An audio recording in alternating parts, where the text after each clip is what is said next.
Et voilà, on a la nouvelle PS5 Slim à la rédac. Alors c'est une console un peu plus petite mais tout aussi puissante que la PS5 normale. Alors à la base, Sony l'appelait la nouvelle PS5, mais face à la communauté qui l'appelait la PS5 Slim partout, ils ont dû s'y conformer et maintenant c'est officiellement la PS5 Slim. Bon alors le plus grand changement évidemment c'est la taille, hein. La console elle gagne entre 4 et 5 cm sur la longueur et la largeur. Bon c'est pas du niveau de la PS2 ni de la PS4 Slim, mais bon c'est déjà ça gagné. Finalement ça fait une console qui est pas si petite que ça, mais il faut se rappeler que la PS5 de base elle était déjà énorme, donc là ça fait une taille à peu près normale. Par contre si on n'y gagne pas énormément sur la taille, au niveau du poids on gagne vraiment 1 kg ou plus sur les deux versions, donc c'est plutôt pas mal. Autre changement qu'on voit directement sur le design de la console, c'est cette double finition qui est séparée par une rainure sur les deux plaques latérales de la console.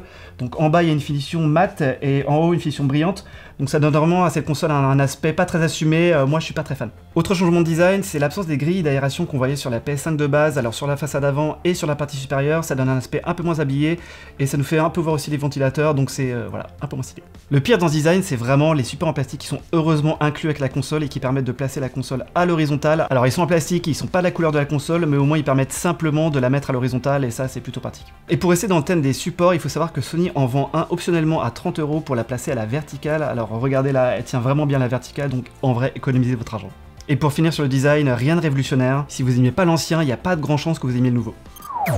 Alors évidemment la grosse nouveauté de cette PS5 Slim, c'est le lecteur de Blu-ray amovible qui vous permet de passer d'une PS5 digitale à une PS5 normale et inversement. Alors le lecteur s'enlève facilement et se remet facilement, il n'y a pas de vis.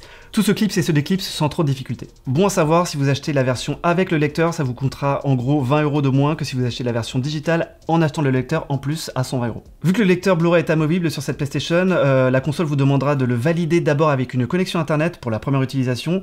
Ça c'est pour une question toute bête de sécurité, pour en gros empêcher le piratage. Concrètement, le processus se lancera automatiquement au premier lancement de la console, il n'y aura rien à faire, il y aura juste besoin d'une connexion internet. Et du coup, vu que le lecteur est amovible, on peut le remplacer plus facilement s'il déconne, donc c'est vraiment un bon point pour sa réparabilité. Pas de grand changement sur la connectique, mis à part en façade où le port USB-A se fait remplacer par un second port USB-C. Merci Sony, bienvenue en 2023.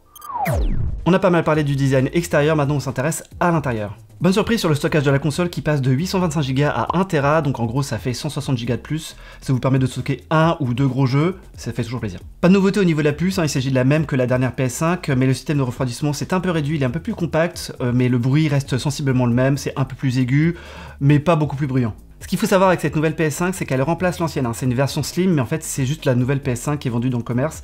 Donc au même tarif, 449 € pour la version digitale et 549 € pour la version avec lecteur de disque. Du coup, si vous possédez déjà la PS5 de base, en vrai, aucun besoin de passer à celle-ci, vraiment, sauf si vous avez une PS5 vieillissante qui fait du bruit, qui commence vraiment à accuser de son âge. Là, essayez de checker au niveau des offres de reprise dans les magasins spécialisés. Vous pouvez vous en sortir pour en gros 100-150 € pour la nouvelle PS5 Slim, c'est toujours ça de gagner, à vous de voir. Voilà, cette vidéo est terminée, alors n'hésitez pas à nous dire en commentaire si vous trouvez cette PS5 toujours aussi moche. Et comme toujours, n'oubliez pas le petit pouce bleu et de vous abonner à la chaîne pour les prochaines vidéos. Quant à moi, je vous dis à la prochaine.